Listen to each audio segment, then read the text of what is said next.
Agora vamos começar com a Isabelle Monge, depois o Norman e o Tadeu Weber, seguindo a ordem que está ali, né? Então, normalmente como fizemos até agora, 30 minutos, né? E aí depois, quem quiser fazer mais abreviado pode fazer, mas... E aí então nós depois fazemos o debate e hoje à noite a grande sessão de encerramento, né, Maria de Lourdes? A sessão de encerramento, mas vai ser o Charles, né?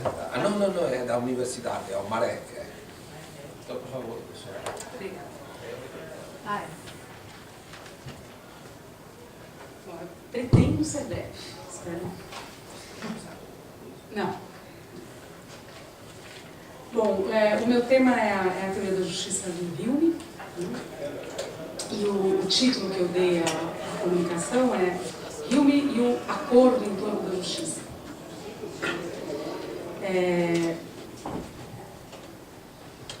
Mais precisamente, né, o que eu quero aqui abordar é o modo como Hume pensou, né, quando a gente fala da teoria da justiça do Hume, o que ela é no fundo, o modo como ele pensou o processo de formação do que ele chama ser as regras de justiça e que são regras de fixação e partilha da propriedade. Basicamente, a justiça para o Hume tem a ver com a constituição da propriedade, com a determinação da propriedade. Então, eu quero tratar aqui do modo como ele pensa a constituição dessas regras. Bom, ele enfatiza, contra Locke, que a justiça está fundada sobre acordos e convenções explícitos. Daí porque a justiça seja para ele artificial. O curioso é que essa ênfase no caráter acordado e artificial da justiça convive em Hume com a ideia típica da tradição justnaturalista moderna, de Grotius a Hutcheson, passando por Locke, de que a natureza, de algum modo, promove e conduz os homens a estabelecer relações de propriedade. Ou seja, com a ideia de uma história natural do direito e da propriedade, que é típica dessa tradição desde Grotius. E que está implicada, então, na noção moderna de lei natural. A lei natural é, para a tradição justnaturalista moderna, algo que se realiza na história e que, de algum modo, preside a história. Todos eles vão contar uma história de constituição da propriedade, por certas etapas que Hume, de algum modo, encampa, retoma essa história. Então, para o justnaturalismo moderno, de tipo lockeano, digamos assim, Locke fez escola quanto a isso, o ius naturale consiste em certos arranjos de justiça, certas relações de propriedade, que independem de qualquer acordo ou consentimento, precisamente porque eles estão dados na natureza ou na história, ou antes numa história natural da propriedade. Hume, ao contrário, enfatiza a questão do acordo. Existe uma regra da justiça quando as pessoas se acordam sobre ela. E com isso, no caráter artificial da justiça. E essa ênfase, então, faz de Hume um justnaturalista peculiar. É isso que o lugar de Hume no interior dessa tradição que tem me ocupado, que tem me interessado. O que eu quero indicar é que por trás dessa ênfase no acordo reside uma grande questão acerca da natureza do direito, e que não se reduz à questão de saber o quanto a justiça funda-se ou não em acordos. Esse é um ponto importante, mas no pano de fundo dessa questão está uma outra, que é aquela que verdadeiramente me interessa, que é a minha obsessão aqui, sobre a qual eu me repito, que é o seguinte: quando eu insisto sobre o caráter acordado da justiça, isso é para ele um modo de mostrar, na contramão da tradição justnaturalista, que a história da propriedade e da justiça não é, desde o princípio, normativa, mas é a história de uma gênese da normatividade jurídica. Essa é a ideia, é o que me interessa no justnaturalismo humeano. A ideia de que ele vai pensar uma gênese da normatividade jurídica a partir de um solo não jurídico, que é para ele a natureza. Então, o limite que eu vou dizer é o seguinte: a natureza, em geral, da tradição justnaturalista, ela já é ela mesma normativa, enquanto que, por Hume, ele parte de uma ideia de natureza neutra, desse ponto de vista, ele vai pensar uma gênese dessa normatividade numa história, no que, aí ele acompanha essa tradição, numa história do direito, uma história natural do direito. Mas para o Hume essa história vai ser a história de uma gênese da normatividade jurídica. Então esse é o ponto sobre o qual eu quero chamar a atenção na teoria humeana da justiça. Isso é um work in progress, né? Não é uma ideia que ainda está inteiramente bem constituída. Mas enfim, é o ponto para o qual eu quero chamar a atenção. Bom, como se sabe, Hume nega que a propriedade se estabeleça por meio de contratos e promessas.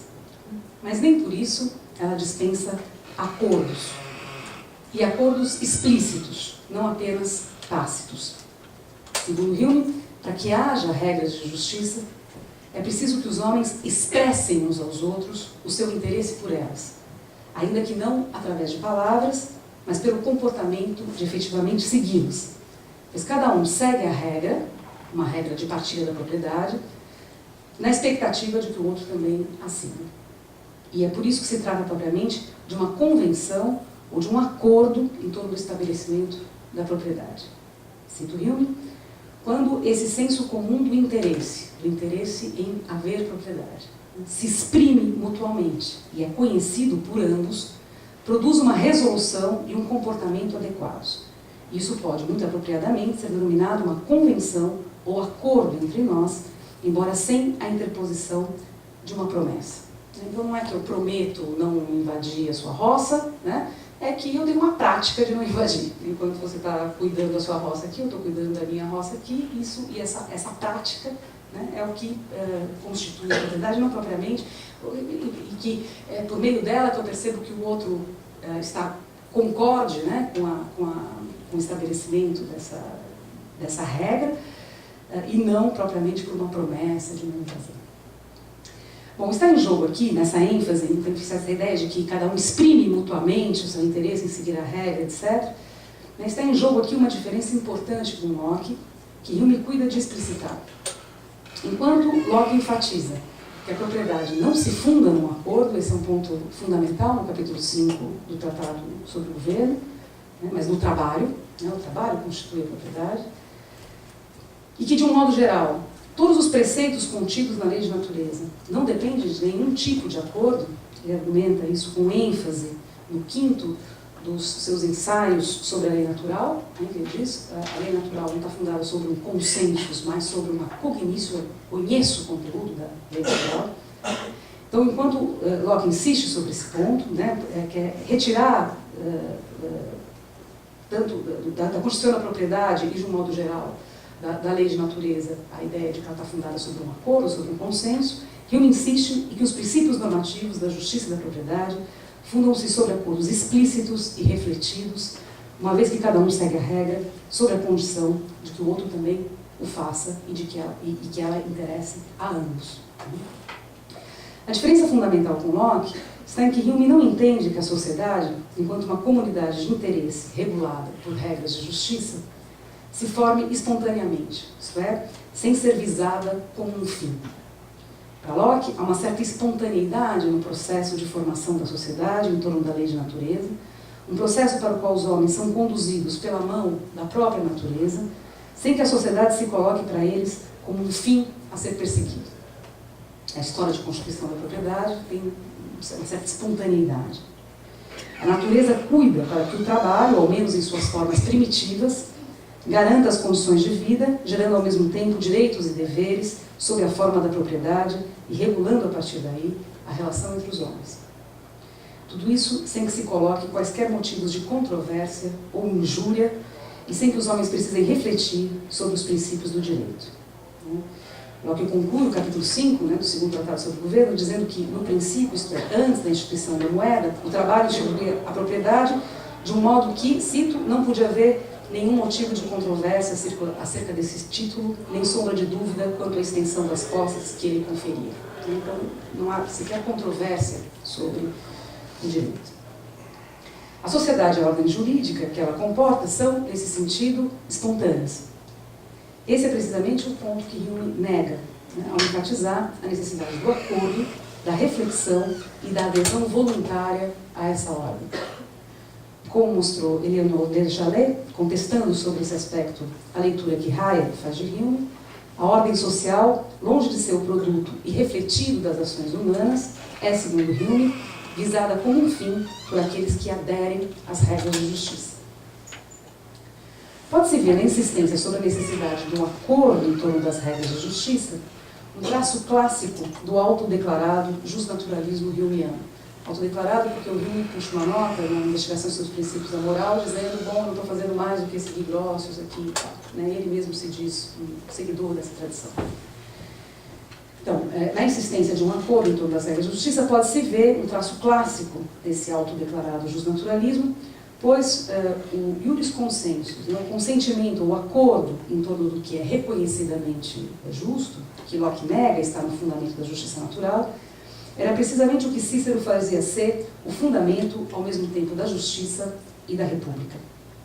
Ainda que para Hume trate-se antes de um acordo, do que propriamente de um reconhecimento do justo, como no caso de Cícero, para ambos o conteúdo da justiça natural é determinado por meio de consentimentos positivos, uma ideia que foi perdendo força na tradição justnaturalista moderna, no interior da qual a lei natural foi deixando de ser objeto de consensos para se tornar o objeto de cognício, né, de um conhecimento. Isso é bastante claro, então, no quinto ensaio sobre a lei de natureza do Locke. Esse acordo, enfatizado por Cícero como um princípio fundante da comunidade política, é cofundante do próprio conteúdo da justiça, pois o justo natural não é para ele outra coisa senão o produto da deliberação pública, que é o que é publicamente reconhecido então, enquanto tal e o que efetivamente organiza uma vida comum. A tradição justnaturalista moderna, por sua vez, introduziu uma distância entre a lei natural e o seu reconhecimento público efetivo. De um lado, porque fez do conteúdo da lei matéria de conhecimento, de intuição e de dedução racional, de modo que um homem só, afastado do mundo, é capaz de chegar, pelo uso da razão, a esse conteúdo, independentemente de que seja ou não reconhecido ou acordado, né, com os outros. E, por outro lado, porque o caráter normativo da lei é pensado segundo o modelo teológico-político, fundando-se sobre o poder de Deus, o que mais uma vez dispensa a remissão a um acordo. Assim, se a tradição pensou a origem do governo a partir de acordos e contratos, o mesmo não se passa com relação à justiça natural. Hume, por sua vez, deu novo sentido à ideia clássica de que a normatividade jurídica funda-se sobre um acordo em torno do seu conteúdo, agora no seio interior dessa tradição. Isso não quer dizer, porém, que ele adotou uma posição contratualista em relação à justiça, de tipo rawlsiana, né, como propôs David Gauthier num artigo chamado David Hume Contractarian. Pois não se trata de se referir ao acordo como um princípio a partir do qual se possa determinar os conteúdos da justiça. Não se trata de dizer que as regras de justiça só são legítimas e, consequentemente, só impõem obrigação se só são efetivamente regras de justiça, nesse sentido, se puderem ser pensadas como se tivessem sido o produto de um acordo efetivo em torno de um determinado conteúdo. Um conteúdo que se apresenta previamente à decisão de tomá-lo como regra. Não, desculpa, eu me confundi aqui, deixa eu retomar. Então, não se trata de dizer que Hume é um contratualista, né? Não se trata de dizer que as regras de justiça só são legítimas se puderem ser pensadas como se tivessem sido o produto de um acordo entre aqueles que as seguem. Trata-se, antes de fazer depender essas regras, de um acordo efetivo em torno de um determinado conteúdo, um conteúdo que se apresenta previamente à decisão de tomá-lo como regra e que promove, sugere, produz a convergência de opiniões ou acordo. Ou seja, Hume não adota a estratégia contratualista de partir de um acordo hipotético para daí derivar os conteúdos da justiça. Mas, ao contrário, ele pensa que o acordo se produz, de fato, em torno de determinados conteúdos precisos. O exemplo que eu dei, esse pedaço de roça é meu, aquele lá é seu, se dá em torno de um determinado conteúdo, um conteúdo preciso, dado, e que são para ele os conteúdos da lei natural. A teoria da justiça de Hume é, quanto a isso, justnaturalista e não contratualista, ao contrário do que propôs Gauthier, então, aproximando Hume de Rawls. que eu quero dizer com isso? Hume, antes um justnaturalista do que um contratualista, um pouco essa ideia de que a natureza, de algum modo, sugere os conteúdos da justiça, em torno do qual, então, em torno dos quais haverá um acordo. Então, assim, fazendo eco às teorias modernas da lei natural, Hume dirá que a ocupação gera a propriedade. Como eu disse, Hume reproduz as etapas ou os passos pelos quais essa tradição pensou o processo histórico de formação da propriedade, a ocupação, prescrição, acessão, sucessão e troca. E, de um modo geral, pensar a propriedade como resultado de um processo histórico é um traço que une toda essa tradição e, nesse sentido, Hume participa dela. Então, fazendo eco a as teorias modernas da lei natural, Hume dirá, então, que a ocupação gera propriedade. Diz ele, deve imediatamente ocorrer, como o mais natural expediente, que cada um continue a gozar daquilo de que dispõe no presente, e que a propriedade ou posse constante se vincule à posse imediata. Um pouco adiante, diz ele, os homens consentem, sempre a ênfase no consentimento, facilmente com esse expediente, que cada um continue a gozar daquilo que no presente possui, sendo esta a razão pela qual eles se colocam tão naturalmente de acordo, o acordo novamente presente, em torno dessa solução. Então, essa ideia, uma solução se apresenta e naturalmente ela produz, ela promove, ela sugere um acordo. No caso, o acordo aqui é o acordo de que a posse presente gera um direito, a posse gera a propriedade.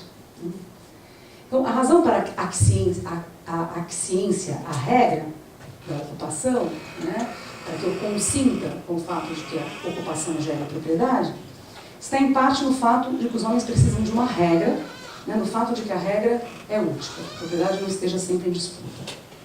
Mas isso não basta para a determinação do seu conteúdo e para explicar por que a regra é precisamente esta e não outra qualquer. Aqui, justamente, Hume lança a mão do conceito de lei de natureza. Os conteúdos da justiça são sugeridos pela natureza, que relaciona a propriedade à posse presente e, com isso, sugere a ocupação como modo de determinação da propriedade. A posse pela ocupação é, nesse sentido, para Hume, uma lei de natureza. Termina aqui, porém, a concordância de Hume com a cartilha justnaturalista. Hume se afasta da tradição, não apenas de Locke, mas nesse ponto também de Grotius, no modo de pensar como a natureza determina os conteúdos da justiça ou da propriedade. A justiça aqui sempre sinônimo de propriedade. A regra ou a lei natural não pode ser deduzida. Aqui é o ponto cego do meu argumento, já vou avisar, que precisa ser melhor explicado. Mas, enfim, a regra ou a lei natural não pode ser deduzida a partir da sua utilidade, como se estivesse, de algum modo, inscrita nas coisas, como sendo necessariamente esta e não outra, porque Grotius, Locke, todos esses supõem que eu posso deduzir qual é a lei de natureza, porque ela está, de algum modo, inscrita numa necessidade das coisas, que também é uma necessidade histórica. Então, para Hume, não, a lei de natureza não pode ser deduzida a partir da sua utilidade, como se ela estivesse inscrita nas coisas, como sendo necessariamente esta ou aquela, isto é, como sendo aquela que necessariamente move a história, como quiseram Grotius e Locke. Para Hume, a utilidade pública não é um critério suficiente de determinação da regra. Ou seja, sim, a propriedade é útil, que se continue a gozar da posse presente, isso é útil. Isso não é suficiente para explicar por que a propriedade vai ser especificamente determinada pela ocupação presente. O conteúdo da regra não pode ser deduzido a partir do princípio da utilidade, como se estivesse, de algum modo, inscrito na natureza das coisas ou na história. Cito Hume, diz ele, há sem dúvida motivos de interesse público na base da maioria das regras que determinam a propriedade. Mas ainda assim, eu suspeito que essas regras são principalmente fixadas por propriedades mais frívolas do nosso pensamento e concepção. Fim de citação. Essa propriedade mais frívola do pensamento, entenda-se, uma forma de relacionar ideias, irredutível ao princípio racional da intuição e da dedução, responsável pela determinação do conteúdo da propriedade, consiste, segundo Hume, na tendência da imaginação a acrescentar determinadas relações fictícias, diz ele, a relações dadas, quando estas são bastante fortes, como uma maneira de fortalecê-las ainda mais. Hume oferece diversos exemplos dessa tendência da imaginação. Ela que explica o modo como arrumamos objetos, tornando contíguos aqueles que apresentam uma relação prévia de semelhança. Eu acrescento a relação de contiguidade a uma relação forte de semelhança, unindo mais esses objetos que já estavam unidos por uma relação anterior. É também em função dessa tendência, igualmente, dizer que atribuímos ao som um determinado lugar ou posição local, fortalecendo desse modo a relação causal entre ele e o objeto que o emite. Então eu digo, o som do piado do passarinho está lá no passarinho, acrescentando uma relação a outras. Nesses casos, diz Hume, nós fingimos uma nova relação, ainda que absurda, de maneira a completar alguma união. A ideia é que algo semelhante acontece com relação à propriedade. A propriedade é, nesse sentido, para ele, uma ficção da imaginação e não uma relação dada com as coisas. E quer dizer que o ius, que equivale à propriedade, não está inscrito na natureza, mas é criado a partir da natureza, a partir de relações que não são, desde o princípio, jurídicas ou normativas, no caso da propriedade, as relações de posse. Assim, Hume dirá que a propriedade, eu cito, não é algo real nos objetos, mas se impõe com o tempo, negando desse modo que as relações de propriedade sejam dadas de maneira ahistórica na natureza das coisas. Claro, para Locke também a propriedade se impõe com o tempo, porque é preciso o trabalho para que ela se constitua. No entanto, a relação entre trabalho e o direito ao fruto do meu trabalho é uma relação lógica, ahistórica, que se atualiza, digamos, no momento em que o trabalho vai operar na natureza, transformando algo lá na natureza e criando, por isso, a propriedade.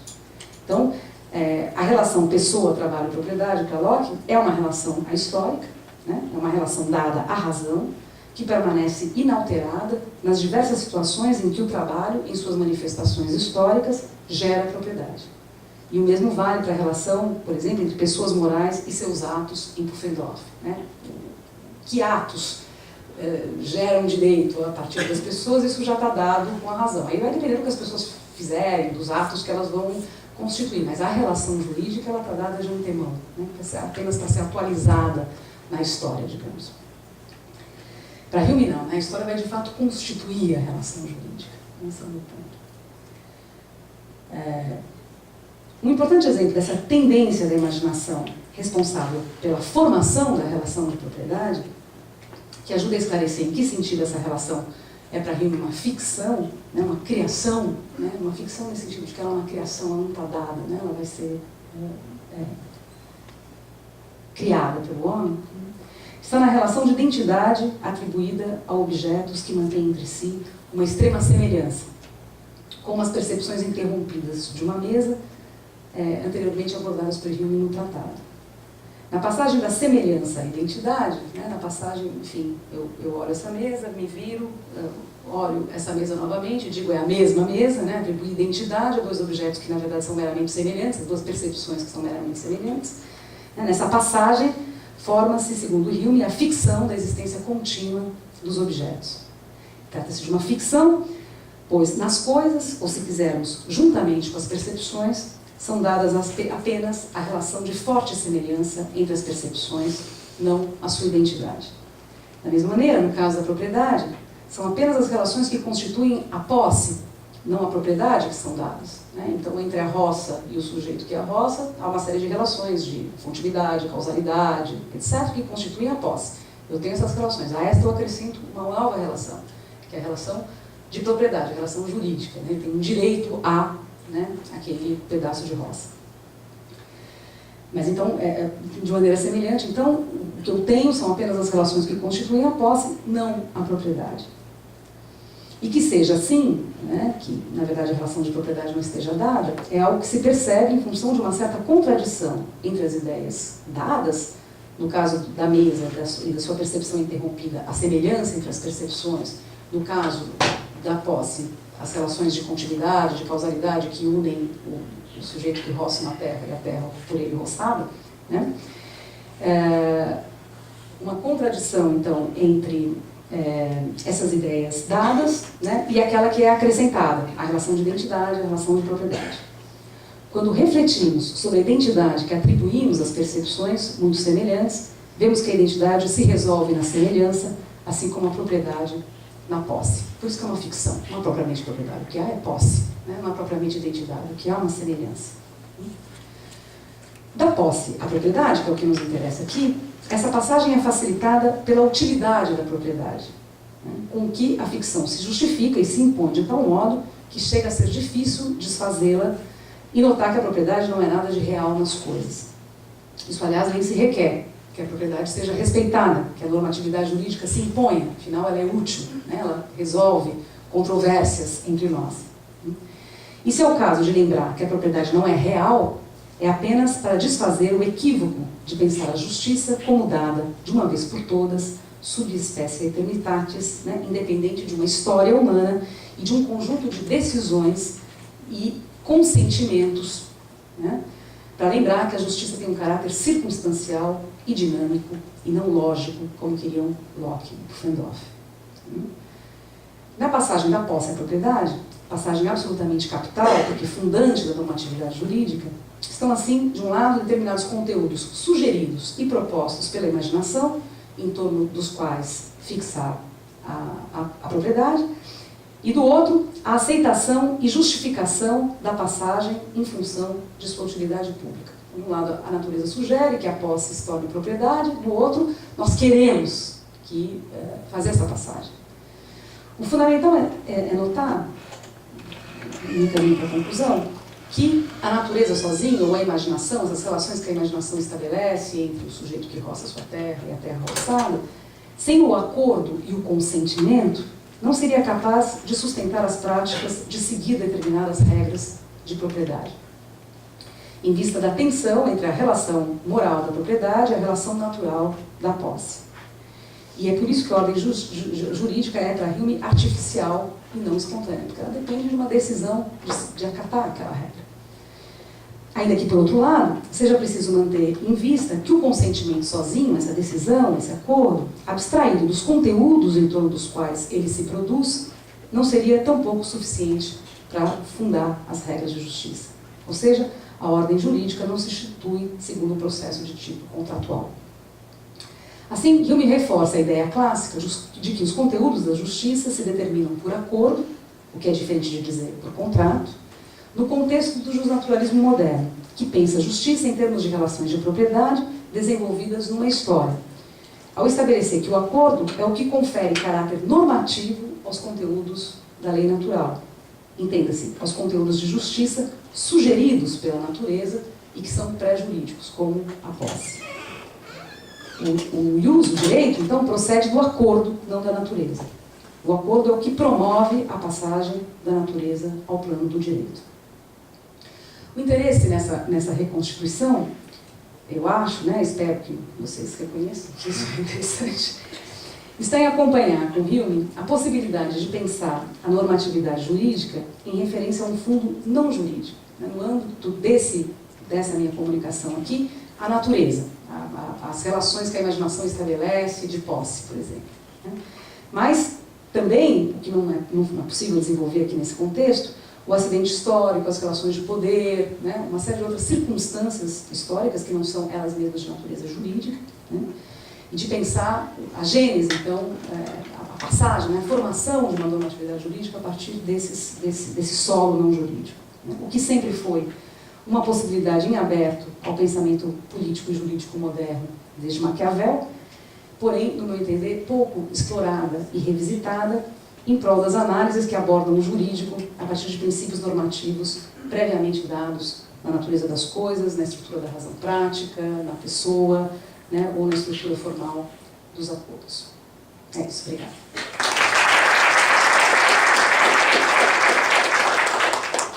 Nós agradecemos a Isabel Monge e agora convidamos o professor Norman Madarash.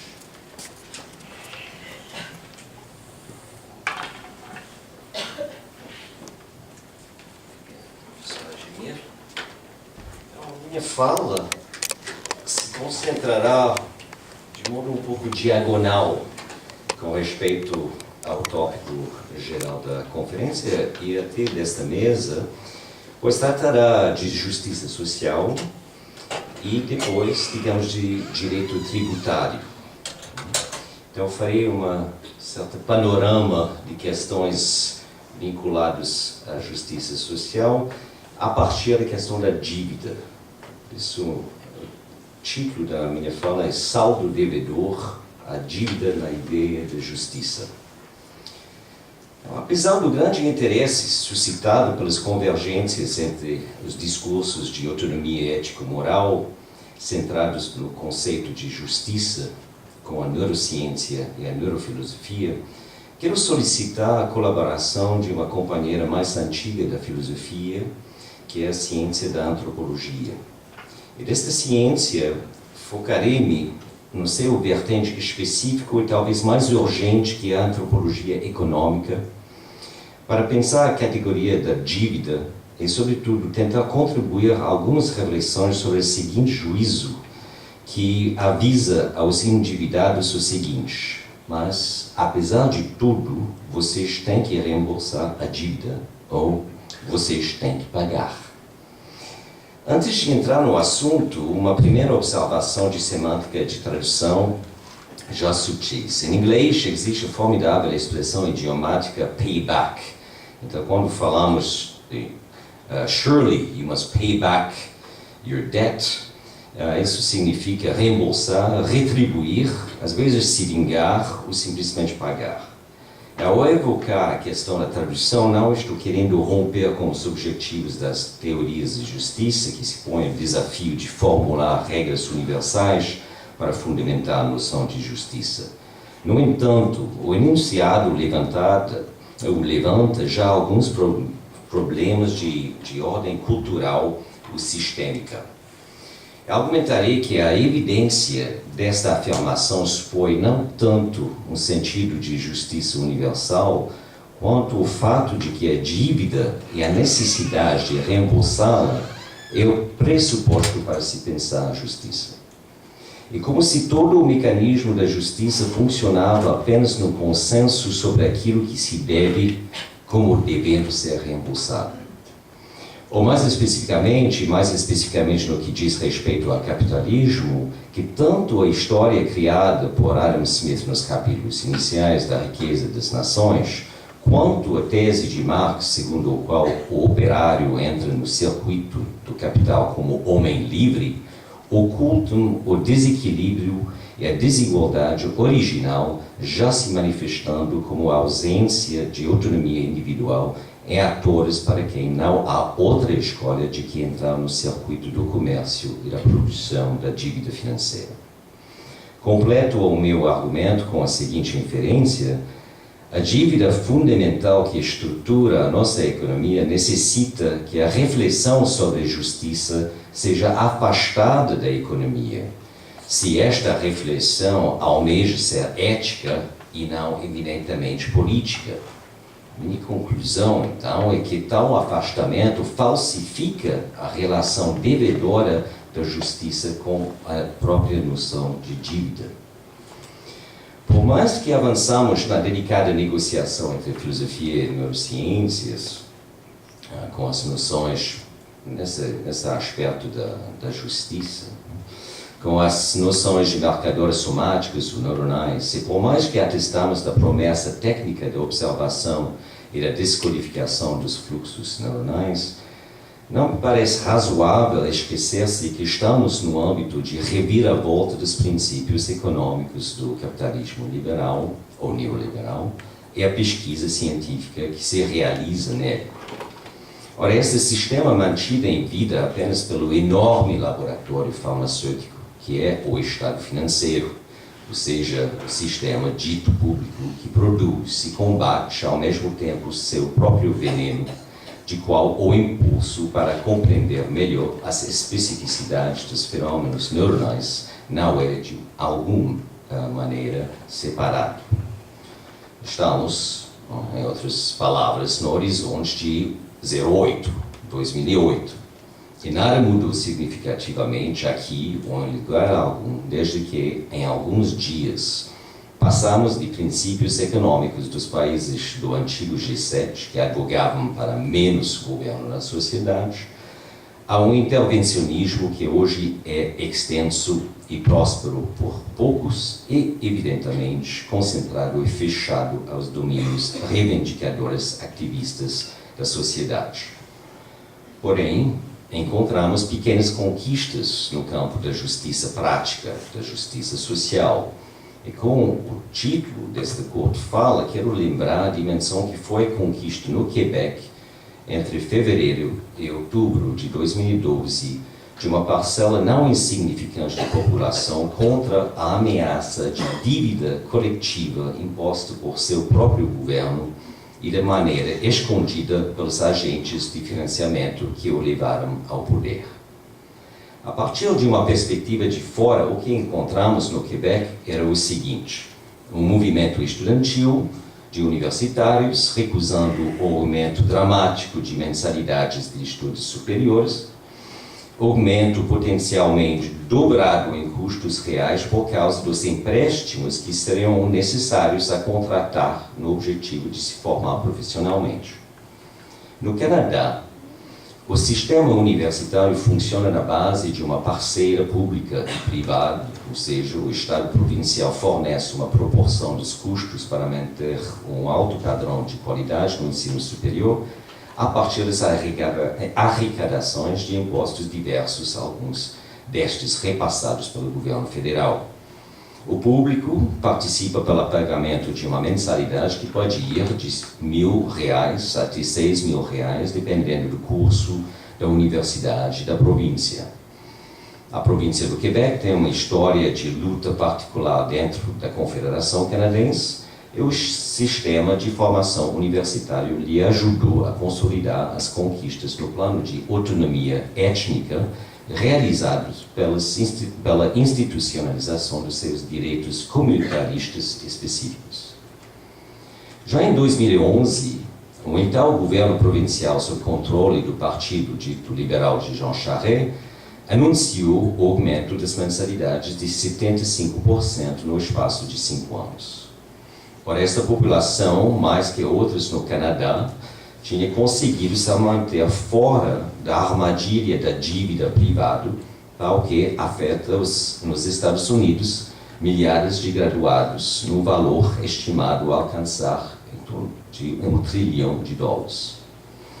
Em outras palavras, indo rapidamente para as conclusões, os universitários do Quebec se recusaram de entrar em saldo devedor para receber o que, conforme a visão das principais associações que organizaram a greve, o movimento, as relações públicas e as negociações com o governo provincial, o Estado lhes deve. É óbvio que o grau de sucesso do movimento no Quebec tem muito a ver com a relação a reação do poder. Mesmo que arrogante e repleto de técnicas de manipulação dignas de guerras psicológicas, e apesar do uso expressivo de força em uma medida provisória que instituiu uma lei especial de exceção, o Estado quebecois não aproveitou de usar uma força abusiva contra a população, contra sua população, como foi e continua sendo o caso em vários estados no Brasil. Não havia mortos e entre os confrontos com a polícia poderíamos citar apenas um tumulto comparável às batalhas em BH, Fortaleza, São Paulo, Brasília ou na Presidente Vargas. Mesmo que em grau de desigualdade o Canadá não tem nada a reclamar, como gostam de afirmar certos colegas nossos da área do direito, da ciência política e da administração, estamos lá, como aqui, numa luta contra uma política econômica cada vez mais elusiva e menos transparente e coerente no que diz respeito à noção de empréstimos e da produção de dívida numa feliz parceria público-privada. O que o movimento do Quebec afirmou é que o ensino superior é um direito coletivo, merecendo uma política orçamentária do Estado que torna-lo gratuito. Pelo menos é a percepção dos filhos e das filhas sobre o que um Estado justo lhes deveria em retribuição ao mero fato de ser sujeitos que vivem. Conhecemos bem a reclamação frequente dos jovens que nós somos, mesmo que nunca pedi para nascer. Então, o Estado nos deve alguma coisa em reconhecimento desse destino não escolhido. Certamente, a relação entre dívida e justiça é velha como Aristóteles. Na Ética Nicômica, Aristóteles argumenta que os filhos estão sempre em dívida com o pai e que a dívida fez parte da ordem natural das coisas. Eu cito 1163b-19, na tradução de Valandro e Borheim: eis aí que não parece lícito a um homem repudiar seu pai, embora o pai possa repudiar o filho. Como o devedor deve pagar, mas nada do que um filho possa fazer equivalerá ao que recebeu, de modo que ele continua sempre em dívida. Mas assim como os credores podem perdoar uma dívida, também um pai pode fazê-lo. E, por outro lado, pensa-se que ninguém repudiaria um filho que não fosse profundamente perverso, porque além da amizade natural entre pai e filho, é próprio da natureza humana não enjeitar a ajuda de um filho.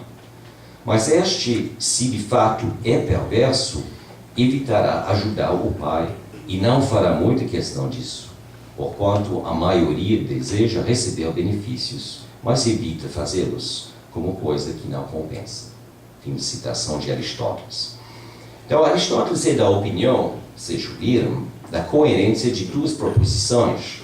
A primeira é que, como o devedor deve pagar. E a segunda, como os credores podem perdoar uma dívida, também o pai pode. Isso sendo os princípios gerais da oikonomia de relações interindividuais, será que se aplica de mesma maneira à economia moderna? Por mais que pode parecer, a dívida mantém uma função latente, para não dizer tácita, nas origens dos sistemas econômico-morais modernos. Em Adam Smith, a dívida não se encontra nas condições originais da troca que deram início ao capitalismo, pois, conforme Smith, o dinheiro funciona numa forma apenas tácita na troca barter, mas não circula. Desta forma, cito Smith, it is a certain propensity in human nature, the propensity to truck, barter, and exchange one thing for another. Em outras palavras, uma inclinação livre para trocar. Animais não demonstram esta inclusão, cães não trocam ossos entre si, apenas os seres humanos são proveitos desta inclinação livre. Em outras palavras, o que existe é a troca entre homens livres de produtos de necessidade básica, o que não desperta um processo de endividamento, pois a troca original é sempre justa. A questão é, será que realmente funciona esta troca sem a forma de dinheiro, sem um dinheiro virtual, para assim falar? E será que esta história do barter igualitário esteja plausível para demonstrar a existência natural do mercado? Ora, o que Adam Smith formula é um mito fundamental da economia, cujo argumento é que a propriedade, o dinheiro e os mercados existiriam antes das instituições políticas, como estava comentando a professora Isabela no que diz respeito a Hume. Além disso, o barter, a troca, viria antes do dinheiro. Assim, representaria a fundação verdadeira da sociedade humana, e o que é justa é uma construção econômica conforme esses princípios naturais da sociedade humana. Temos outro exemplo, por outro lado, no primeiro livro do Capital, em que Marx não expõe um sistema econômico que funciona na base de administrar e produzir dívida também. Aliás, a ausência dessas análises é uma das críticas frequentemente lançadas contra a análise marxista do capitalismo. Ao contrário, o livro 1 expõe produção de mercadoria e força do trabalho, assim distinguindo favoravelmente o capitalismo das outras economias escravistas ou feudais, pelo menos até que surge a discussão do justo valor da jornada do trabalho e da exploração da força do trabalho. A exploração é uma forma de humilhação que populações sofrem nas suas relações interindividuais por causa dos constrangimentos sistêmicos do capital. Mas, se quisermos colocar em foco o efeito do apagamento das liberdades individuais nas classes produtoras, aquelas que não possuem os meios de produção, temos que percorrer o terceiro volume do Capital, onde entra a questão do capital a juros, do capital financeiro, capital comercial e do capital fundiário, todos desempenhando um papel considerável na compreensão da dinâmica geral do capitalismo. Então, conforme a organização do capital, seguiríamos David Harvey a pensar que Marx não apresenta um sistema de modo cronológico ou progressivo, mas a partir de perspectivas diferentes, com condições iniciais distintas. Ademais, no último livro, a dívida se desloca de caracterizar relações éticas para se transferir ao plano coletivo como conceito fundamental, porém injusto, do funcionamento sistêmico do capital, pois a produção desta dívida, isto é, a forma de dívida que reencontramos em 2008, nunca poderia ser paga. Então, por um lado, temos a posição histórica segundo a qual o reembolso entre indivíduos de dívidas é uma questão de obrigação moral. Aí encontramos uma dívida fundamental, moral, subentendendo outra mais superficial, econômica.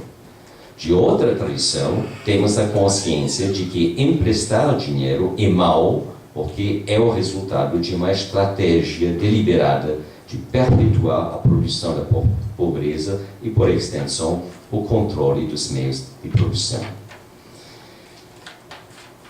Estamos no período em que os termos e as exigências da reforma da economia capitalista sobre fundo de justiça deliberativa parecem ser muitas vezes presos numa prudência de conceitos ou palavras.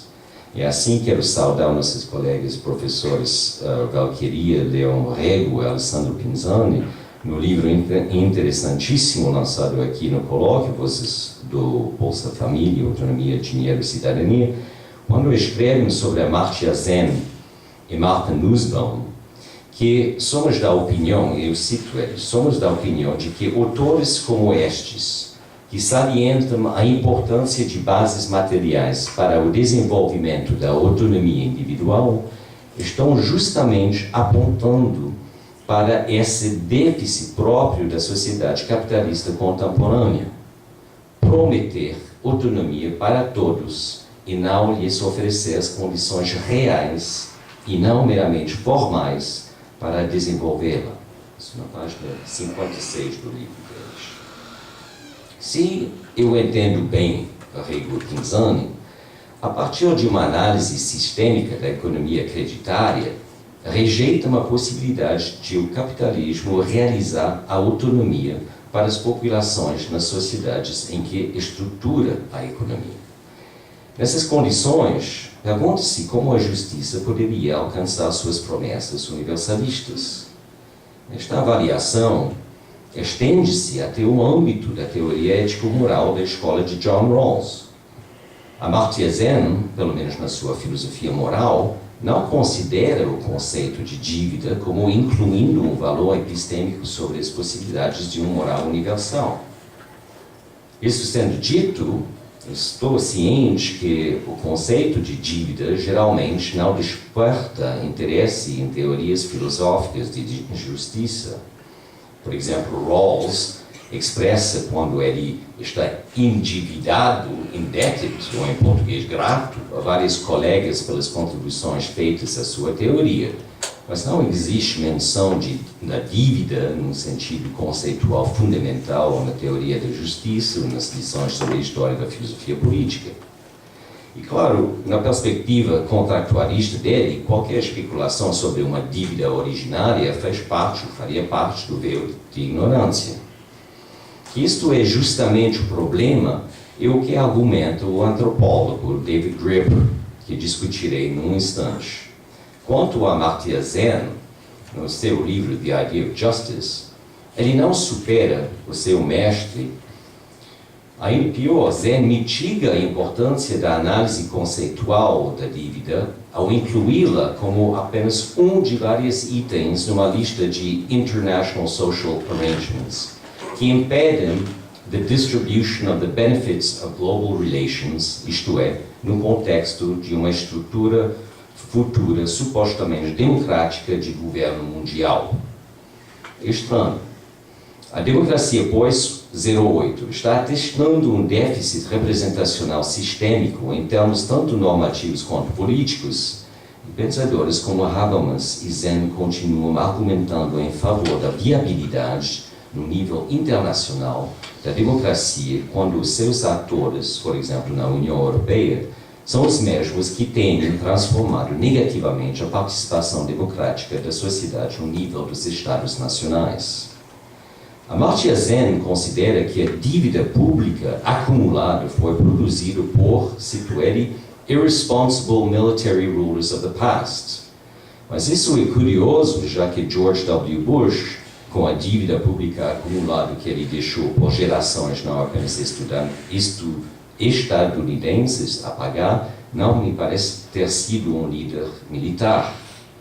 No entanto, apesar da violência exercitada pelos militares, assim que assuntos políticos de transformação real estão a ser discutidos, Sen considera que a dívida acumulada ao lado de trade agreements, patent laws, global health initiatives, international educational provisions, isso conhecemos bem no Brasil com a entrada de grupos estrangeiros para comprar IES particulares, facilities for technological dissemination, ecological and environmental restraint, local conflict and war, são todos, continuo citando Sen, eminently discussable issues which could be fruitful subjects for global dialogue, including criticisms coming from far as well as near.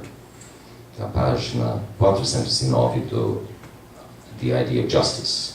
Eu volto então ao meu argumento inicial.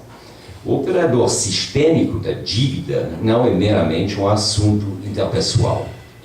Sendo sistêmico, a sua presença tácita, tanto nas relações intersubjetivas quanto entre classes, salienta como a ética é a mera justificação de um ethos, quando não é de uma ideologia, particularmente quando deixa de explicitar as condições políticas, tanto quanto econômicas, que são obstáculos para alcançar o ideal coletivo de autonomia que se transforma na constituição de sujeitos individualizados pela sociedade em que vivem.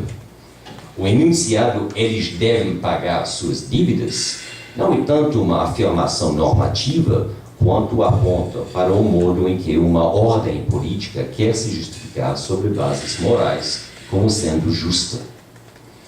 Terminarei com algumas breves considerações do livro de David Graeber, Debt, The First 5,000 Years. Antropólogo e não filósofo, Graeber aponta para a extensão normativa justificatória da afirmação "eles devem pagar" para suas dívidas para criticar o sofrimento imposto sobre grandes setores da população de Estados nacionais. Ademais, se entrarmos pouco na especulação sobre a contínua pertinência, autonomia e soberania dos denominados Estados nacionais neste colóquio, em que já estamos acostumando-nos ao que não existe antigamente denominado mens rea, no que diz respeito a um domínio jurídico reconhecido e atuante, o que podemos atestar é que o Estado Nacional existe, especialmente quando as suas populações estão forçadas a assumir o pagamento de dívidas proporcionadas por seus elites, quando o caso não é simplesmente o endividamento consequente a ser forçados a pagar o que não era de sua responsabilidade em formas de impostos de categorias diferentes. E apesar do otimismo que poderemos enxergar a partir de Aristóteles, ao desvincular a dívida da natureza, ou em termos modernos do curso normal do sistema penal e tributário, o pagamento de dívidas não escapa à regra e as exceções são muitas vezes nada menos que ofensas. De acordo com Graeber, quero salientar o caráter eminentemente sistêmico da noção de dívida. E isso é difícil sustentar quando se trata do dinheiro em que um sujeito teria recebido concretamente de um outro. Não estou sugerindo que isso não se trata de uma dívida, bem que não estou pronto a aceitar uma generalização universal desta situação.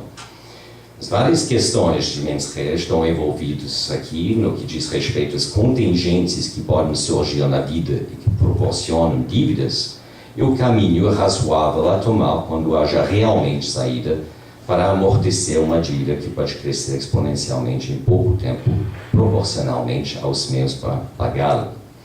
Contudo, quero contestar de maneira pacífica que haja analogia universal no significado da dívida individual e da dívida entre instituições e até mesmo a dívida entre classes econômicas sociais. Graeber contextualiza a sua discussão sobre a dívida com uma pesquisa feita durante o Cataclismo Financeiro no outono setentrional do ano de 2008, sobre cidadãos que rejeitaram quaisquer sejam as consequências econômicas ou resgate dos bancos de investimento em colapso, mas favoreceram ajuda aos setores de população vítimas de empréstimos tóxicos. Ele observa: "The notion of morality as a matter of paying one's debts runs deeper in the United States than in almost any other country, which is odd since America was settled largely by absconding debtors. Despite the fact that the Constitution specifically charged the new government with creating bankruptcy law in 1787, all attempts to do so were rejected on moral grounds until 1898, by which time almost all other Western states had adopted one." A conclusão de Graeber é que a dívida não é uma entidade fixa, sendo que falta até de existência concreta, mesmo quando for institucionalizada. Então, em termos de aberturas conclusivas, rapidamente, nesta breve apresentação, eu perguntei se o enunciado "todo mundo tem que pagar suas dívidas" é verdadeiro conforme os padrões da justiça contratualista e eventualmente consequencialista. E fomos mais longe a saber que, por motivo da exclusão da dívida coletiva na formulação da situação, da posição original em Rawls, uma teoria da justiça parece ser limitada pela história e pelo sistema econômico com respeito ao qual a autonomia ético-moral é verificada e sua existência de jure e de justificada. Nesta base, uma teoria da justiça que deixa a noção de dívida circular como se fosse uma categoria objetiva, especificamente econômica ou meramente metafísica, se apresenta, no final das contas, como uma arma usada contra as populações não apenas desprovidos de acesso ao sistema de crédito com carteira assinada, mas a sociedade administrativa e consumista em sua totalidade. A teoria liberal de justiça continua sendo ignorado e até menosprezado por populações ativistas que reivindicam mudanças sociais de grande escala. Porém, esta discrepância entre a racionalidade do ser seguro para especular sobre a sua liberdade e aquele que sabe na pele que não há indícios disso na terra nacional, mas apenas no céu extraterrestre, é um gap que, a nosso ver, necessita ser confrontado e rigorosamente condenado, a não ser que a teoria liberal de justiça vira a servir essencialmente a legitimar o liberalismo ortodoxo e conservador na moral e na economia. Para complicar os nossos debates, o antropólogo vem contribuindo por meio da análise do dinheiro que não teria essência alguma a seguinte tese: a liberdade é algo que literalmente é devido à nação.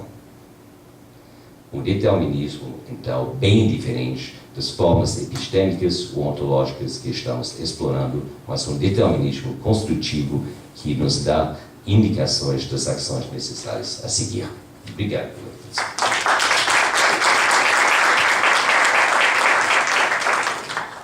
Obrigado, professor Norman. Então, agora nós convidamos o professor Tadeu Weber para fazer a sua colocação.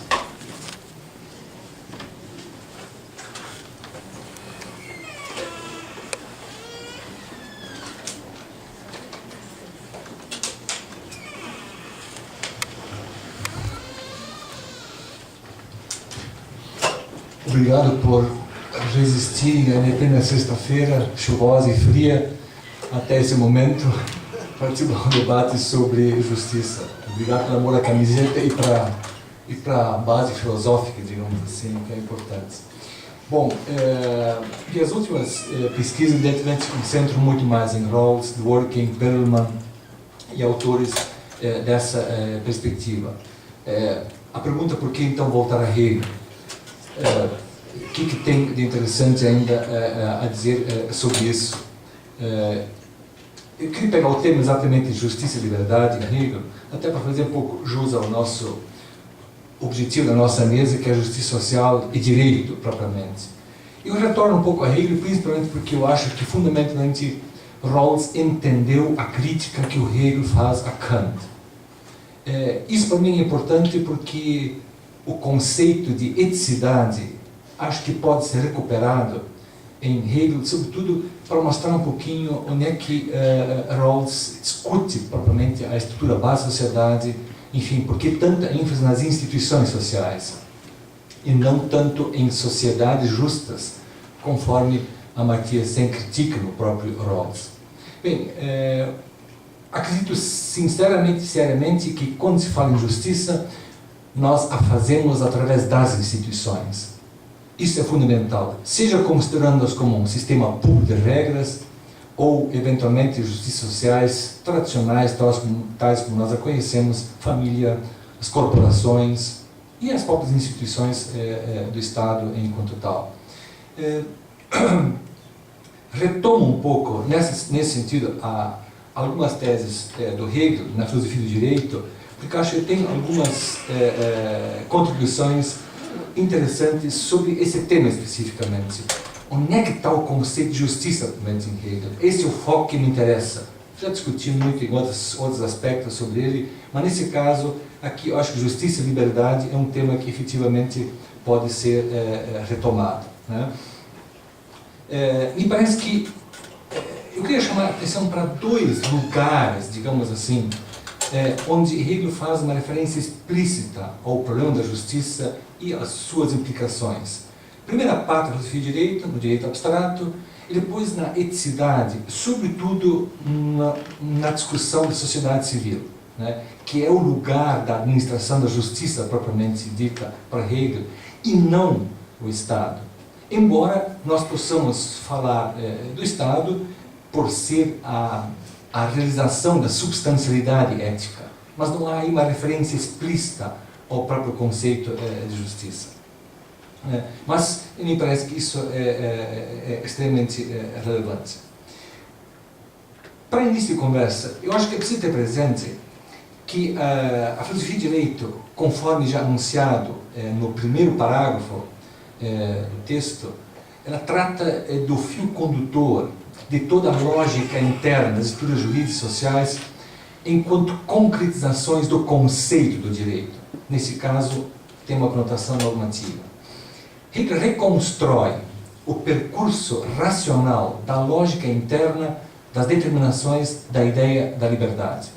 E junto a isso, exatamente o que eu queria vincular a ideia de justiça.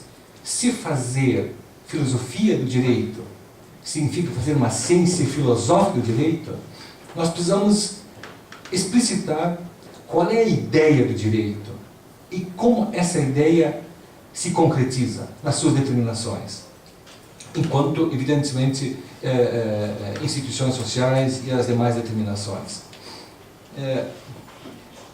No direito abstrato, especificamente, nós podemos perceber que a ideia de liberdade é discutida ao nível das vontades individuais. E, portanto, a ideia de justiça está vinculada aos direitos fundamentais individuais. Na moralidade, importa fundamentalmente o direito da subjetividade.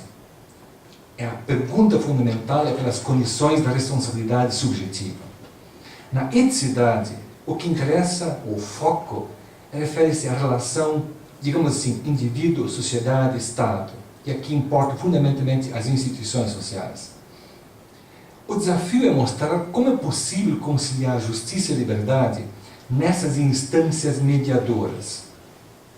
Em outras palavras, como concretizar a liberdade nas estruturas jurídicas e sociais dentro de padrões aceitáveis de justiça?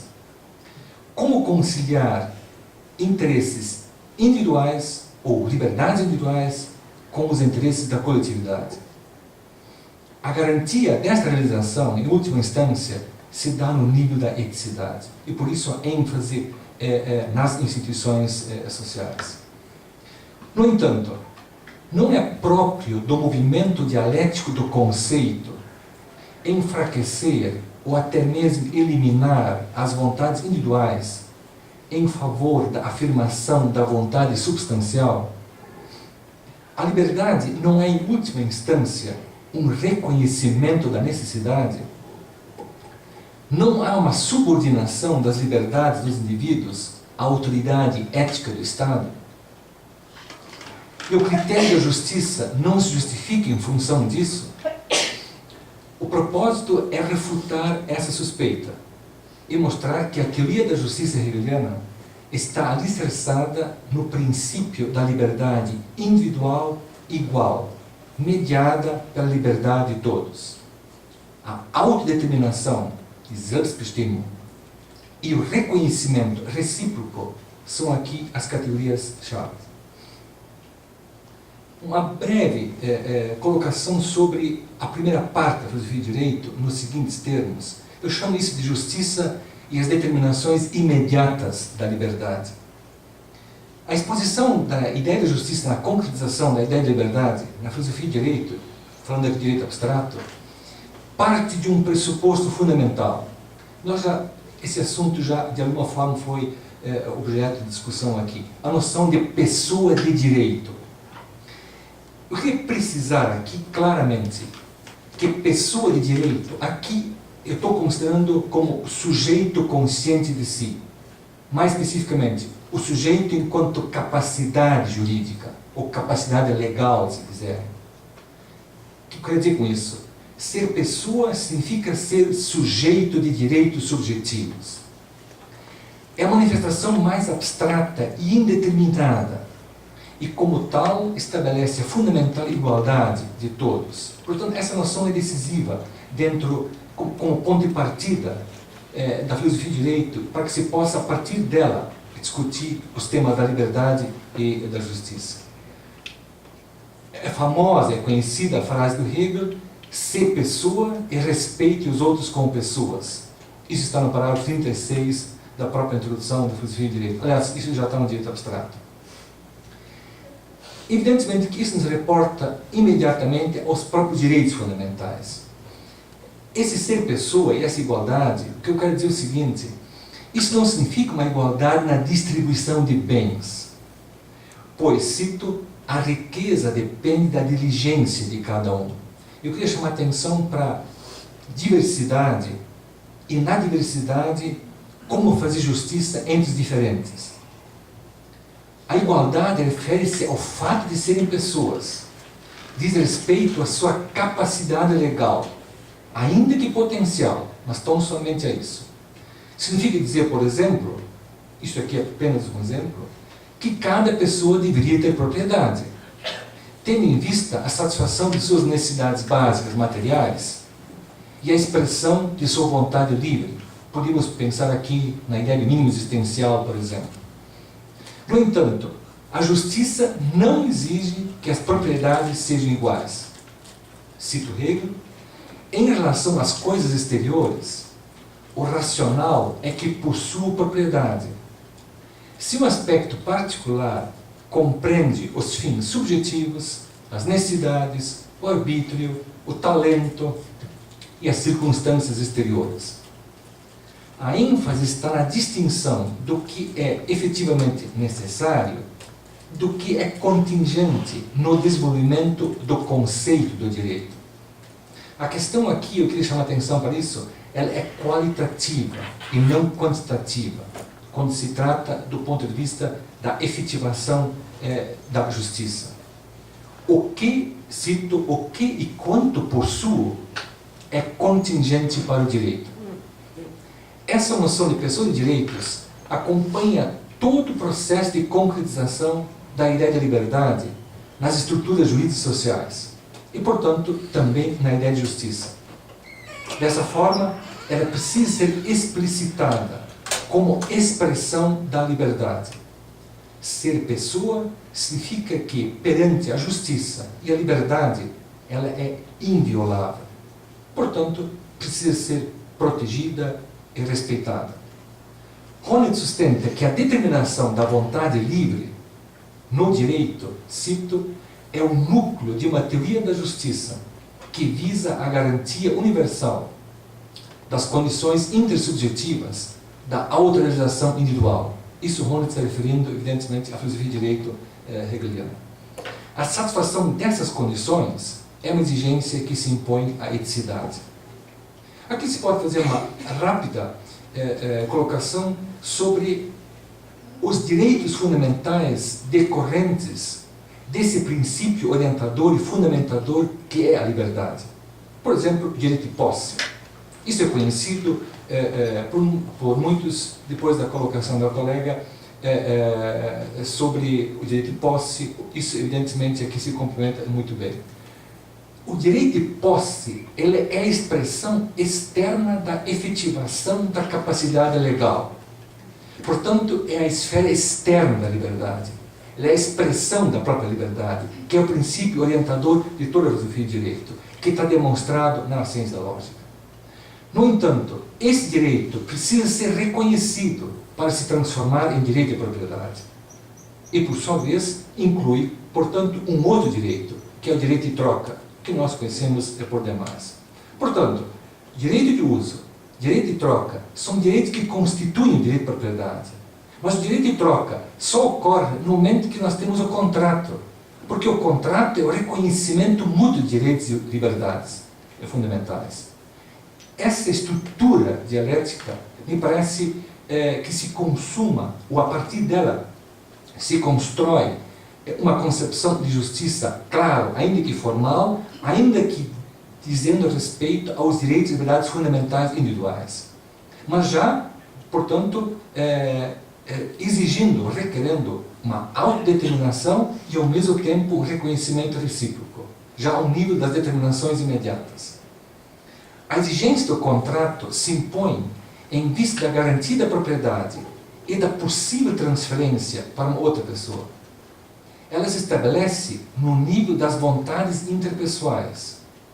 O que mais importa é a vontade livre dos envolvidos, e não a coisa e a sua qualidade.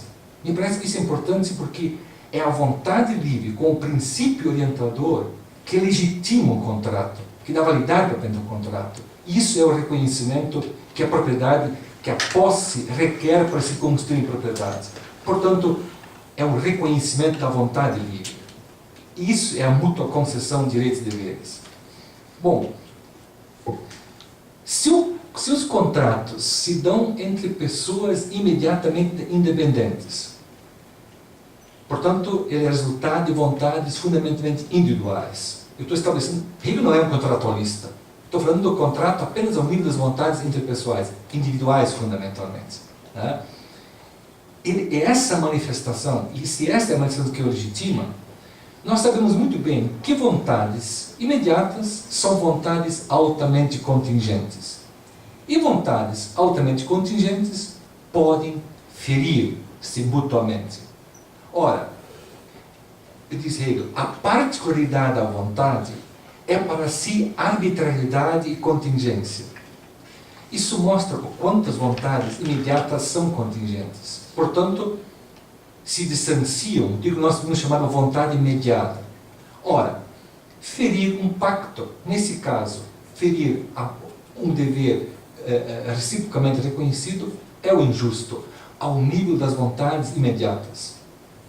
Bom, Hegel fala da necessidade, nesse caso, então, de purificar a vontade de sua imediatez. Aí a necessidade da mediação. Isso significa que ela deve passar por um processo de mediação e reconhecimento. Ou seja, ela precisa se libertar desse, cito, sofrimento de indeterminação. Ora, o que eu quero insistir que nesse processo de mediação das vontades, que se reconhece reciprocamente, mas que mesmo assim pode se ferir, nesse processo de mediação, elas não são eliminadas, mas porque mediadas, estão superadas e guardadas num nível superior. Libertar-se da indeterminação é, portanto, entrar no movimento dialético das mediações e determinações. É por isso que a instância das vontades imediatas reporta as corporações, ou a família, as corporações e as outras instâncias mediadoras, que são, por sua vez, garantidoras ou realizadoras da substancialidade ética. Isso mostra o quanto direito, moral e ética em Hegel se constituem ou se pertencem reciprocamente, ou se preferirem, o conceito do direito, considerado como normativo, ele inclui o direito propriamente dito, a moralidade e a eticidade. Bom, isso evidentemente é um duro golpe ao formalismo kantiano, por exemplo. Né? Nesse primeiro nível de realização da liberdade, a justiça e sua efetivação está entregue às relações interpessoais e, portanto, aos arbítrios individuais. Daí a necessidade de instâncias regradoras e garantidoras em outros níveis de mediação. Né? Isso, evidentemente, ocorre nas instituições que compõem a própria estrutura da eticidade. Bom, eu podia fazer toda uma consideração aqui sobre o caráter contingente e por que isso reporta efetivamente a instâncias de mediação garantidoras dessa contingência imediata. Mas eu queria...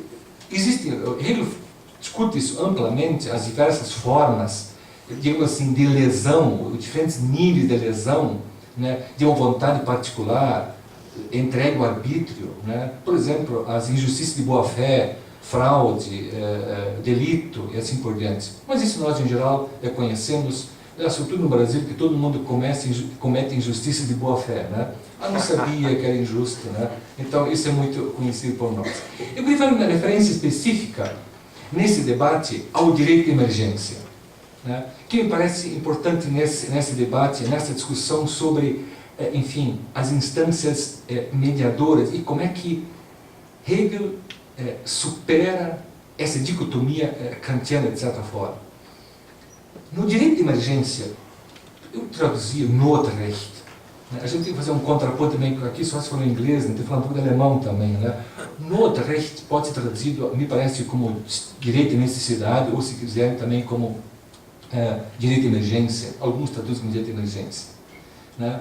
Mas isso é um tema fundamental em Hegel. E nisso ele se distancia amplamente de Kant.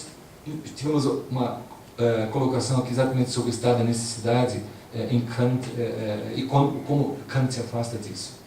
Do ponto de vista do direito à moralidade, é oportuno destacar a crítica de Hegel ao formalismo da moral kantiana, sobretudo através do direito de emergência.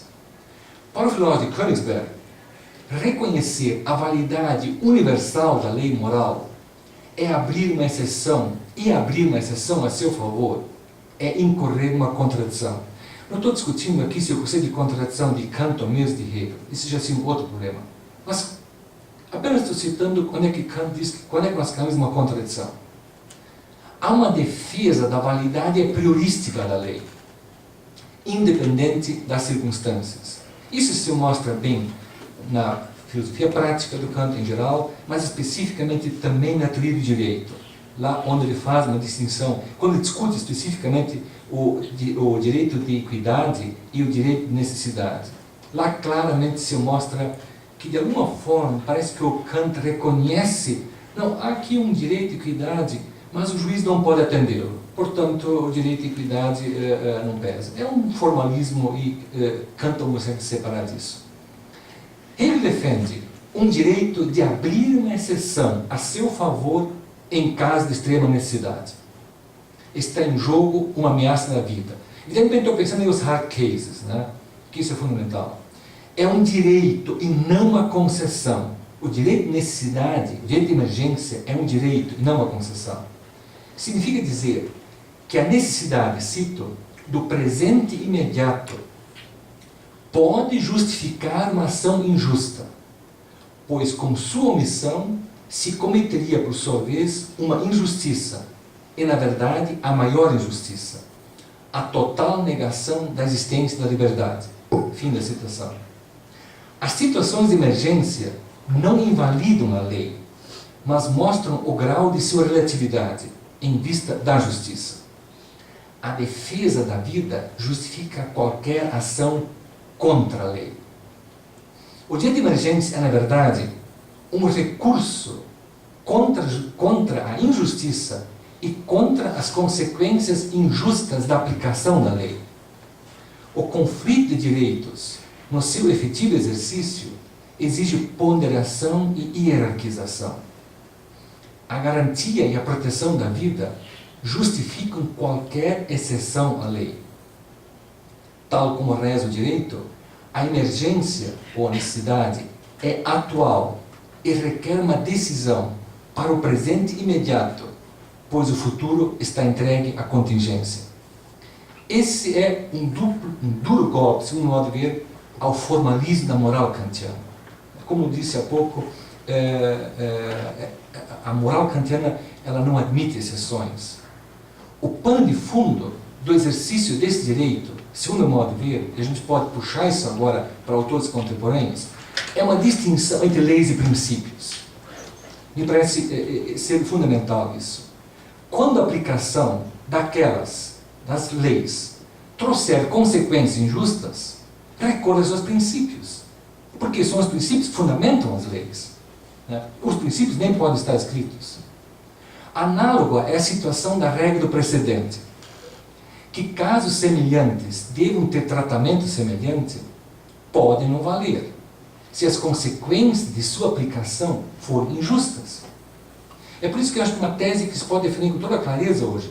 O juiz só aplica leis injustas se quiser. Isso me parece muito claro. Por quê? Porque se você tem regras injustas, você não precisa aplicá-las. Recorra aos princípios que os fundamentam.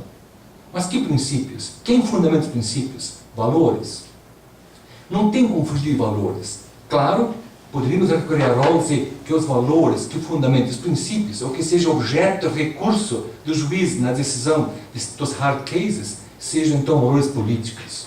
Ou, como diz Perelman, que a justificação, a fundamentação do juiz ao fazer escolhas de princípios e, portanto, valores, seja aprovada pelo auditório universal, portanto, pela universalidade. Bom, há sempre certa arbitrariedade nessas escolhas. Querer privar, como já se discutiu aqui, um juiz de fazer escolhas é exatamente privá-lo dessas decisões, que são valores. O que eu quero dizer com isso? O direito é uma ciência normativa, não é uma ciência matemática. E como é ciência normativa, você não tem como evitar certa arbitrariedade, portanto, escolhas. Isso se presta muito claramente para esses casos, para os hard cases. E o direito de necessidade não reduz tudo a isso, mas ela é um caso desses. É claro que o direito de emergência refere-se a situações de séria ameaça à vida. É, na verdade, um direito que completa o direito de moralidade. Isto é, o direito de saber e querer, enquanto condições da responsabilidade subjetiva. A emissão de um juízo moral não pode ignorar esses direitos ou deixar de avaliá-los. Eu queria fazer uma referência muito breve ao parágrafo 209, principalmente, da filosofia de direito, onde ele discute diretamente, eu não vou ter tempo de desenvolver isso aqui, o problema do direito e da lei, né? Que é uma discussão interessante. O parágrafo 209 tem uma afirmação assim: o homem vale porque é homem, e não porque é judeu, católico, protestante, alemão ou italiano. Essa é a frase do Hegel. A partir disso, explicar a justiça na sociedade civil significa falar do direito como lei, a lei diante da qual todos são iguais.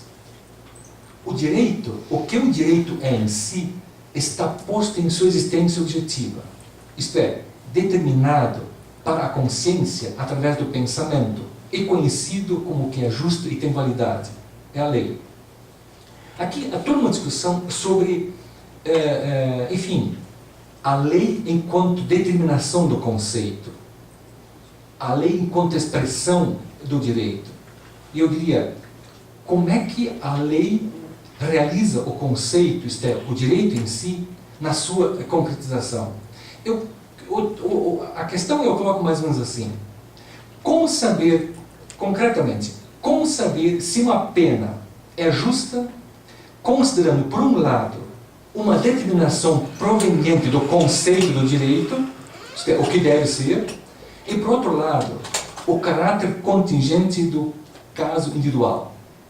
O exemplo que o Hegel dá aqui para, enfim, discutir essa relação entre lei e direito, dentro do parágrafo 209, sobretudo, me parece sugestiva para tentar perceber onde é que está o justo e o injusto. Como é que a lei, apesar de ser uma determinação do conceito, a lei sempre é uma determinação contingente. Não se pode determinar racionalmente, nem decidir pela aplicação de uma determinação proveniente do conceito, se para um determinado delito o justo é uma pena corporal de 40 golpes ou de 41, ou uma pena de prisão de 1 ano, de 1 ou 2 ou 3 dias. No entanto, um golpe de mais, zu viel, ou um dia de prisão de menos, zu wenig, são uma justiça. O que é um golpe de mais? Quem o determina? O que vai além do estabelecido por lei ou além do conceito, enquanto normativo, enquanto direito? Até que ponto o estabelecido por lei está de acordo com o conceito? O que Hegel está dizendo é que não é possível quantificar uma pena a partir do conceito, o que deveria ser. Terá que ser feito, então, pela lei, o que sempre implica certa arbitrariedade. Essa é a minha tese. Mas a lei não é o direito, mas a lei não é o direito. Se por um lado é difícil determinar o justo na aplicação da pena, por outro é necessário tomar decisões, dentro de um limite, ainda que elas tenham um certo caráter arbitrário. Admitir a injustiça de um dia de prisão em demasia pode indicar duas coisas. Por um lado, a necessidade de fixar uma pena, de fixar a pena mediante a lei, e essa fixação exige a aplicação da lei. Esse é um aspecto.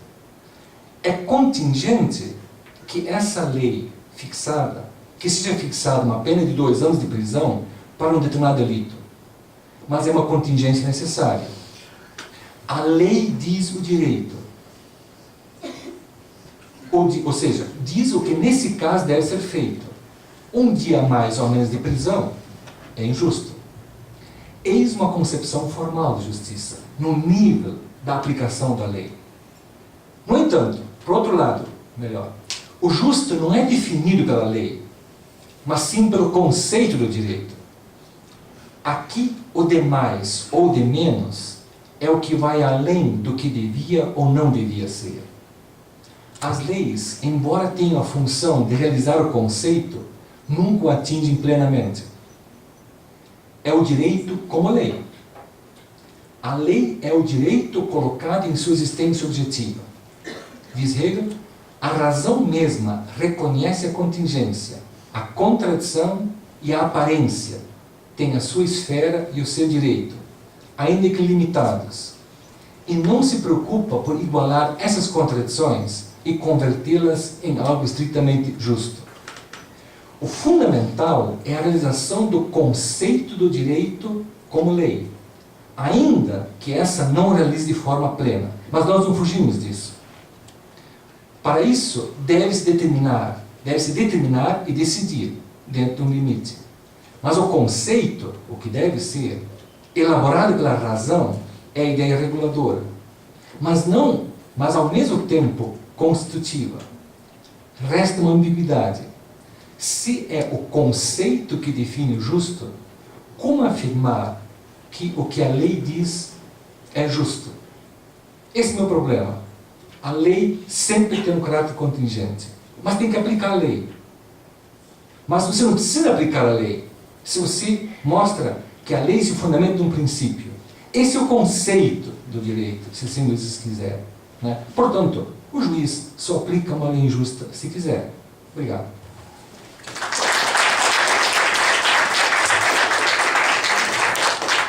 Então nós convidamos a Isabel Monge e o Sr. Norman para comporem a mesa e nós vamos então abrir para uma rodada de perguntas. Henrique, Daniel e Maria de Lourdes. Primeira rodada, por favor. Eu vou tomar a liberdade de dizer que eu pedi primeiro.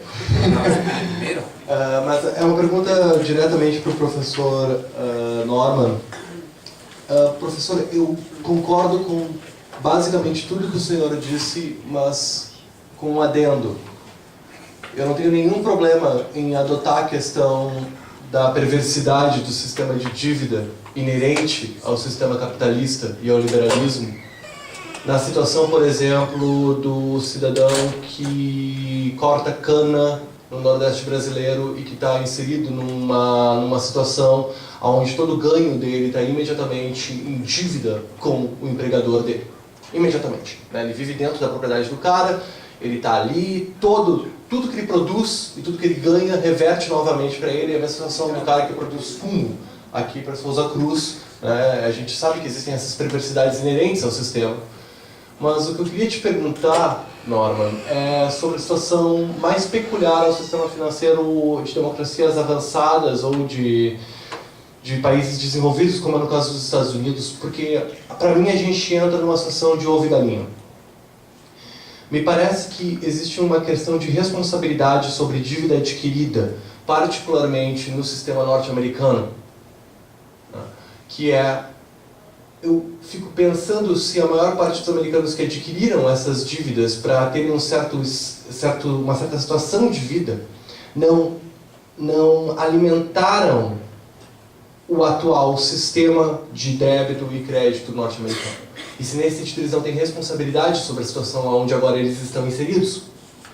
Porque me parece que tem uma perversidade inversa e muito grande, que é: puxa vida, todos esses bens que eu adquiri e que eu não tinha capital ou não tinha situação e que eu fui adquirindo essas dívidas e esperando que o sistema fosse comportar, agora estão voltando para me morder. Então, é mais uma provocação. Eu gostaria de saber qual é essa questão da responsabilidade na aquisição da dívida. É claro que eu não perguntaria isso na questão dramática, numa situação mais dramática. Mas eu acho que cabe perguntar isso na situação peculiar do sistema norte-americano, do sistema europeu e da forma como indivíduos adquiriram dívidas nesses sistemas. Indo um pouco... Bom, por um lado, indo um pouco na linha dele, eu fiquei imaginando realmente uma objeção libertariana à sua palestra, do estilo, mas eles pegaram a dívida porque queriam. Mas, assim, eu particularmente eu percebo uma outra forma, dentro do contexto dos países desenvolvidos, especialmente nos Estados Unidos, eu identifico uma outra forma de opressão mesmo, por dívida, que é a ideia do financiamento universitário. Um sistema puramente em que a maior parte das universidades são particulares, você vai gerar uma dívida de anos que deve ser paga, que, para mim, tem uma certa opressão. O que eu queria, na verdade, falar era uma outra situação, que era o seguinte, professor Norman. Isso não, pelo fato de que nós temos um sistema público de universidades, isso não me parece, eu creio que isso é mais uma forma assim, de ver o que o senhor pensa dessas minhas reflexões que eu tenho tido há um certo tempo por ser aluno de uma instituição federal há quase 10 anos. Que é a seguinte, não me parece que pelo fato de eu ter tido de eu não ter uma dívida financeira para com a universidade ou para com o banco, que eu não tenho uma certa dívida. Não sei se é a minha veia kantiana pulando, mas se eu sinto que eu tenho uma dívida para com o povo brasileiro, pelo fato de ter financiado os meus estudos, ter pago boa parte desse tempo com monitoria, iniciação científica, bolsa de mestrado, bolsa de doutorado, e que se a minha dívida não é financeira, que eu tenho uma dívida que deve ser paga de outras formas. Não sei exatamente que formas. Certo. Daniel. Bom, Del, eu sou muito simpático a essa ideia de fazer